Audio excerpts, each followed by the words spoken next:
Hello mga moms! Kung Hey Fat Choy, Kalil. Hi. Yan, Happy New Year! Happy Chinese New Year na!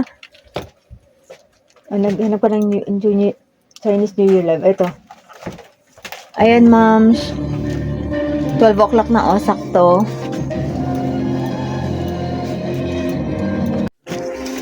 Ayan moms, ito yung handa namin. Konti lang. Yan, hiniwan na namin yung cake at saka yung manok kasi bawal na gumamit ng kutsilyo. The whole New Year.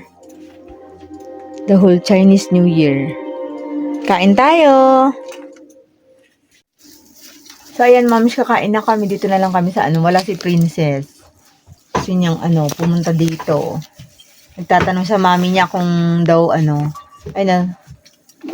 dilim sa labas. Kasi alas 12.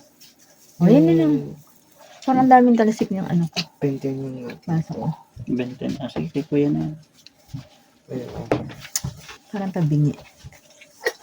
Simple lang yung handa namin ng Chinese New Year, ma'am. Kasi, lang naman. Sumasabay lang naman kami sa, ng Chinese.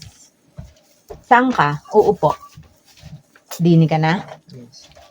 So, Kali, abot mo nga sa ading mo yan.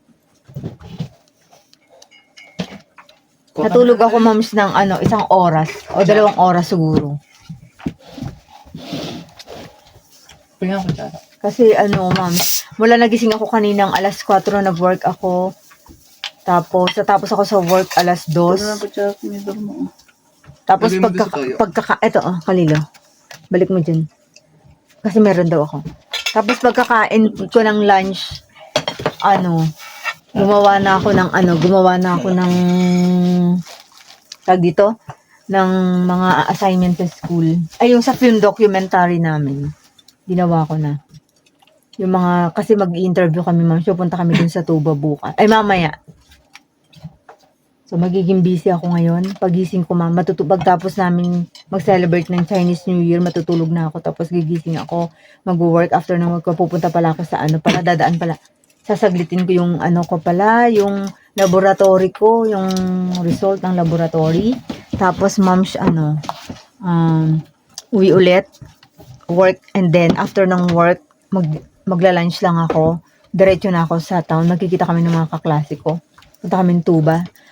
Yun ang i-documentary film namin kasi yung dam site sa Tuba. Yun. So, kain tayo mga moms. Hindi ba masusunod yung plastic? Ayan, moms, busog na yung 2 lalaki. Hindi na naman kinaya.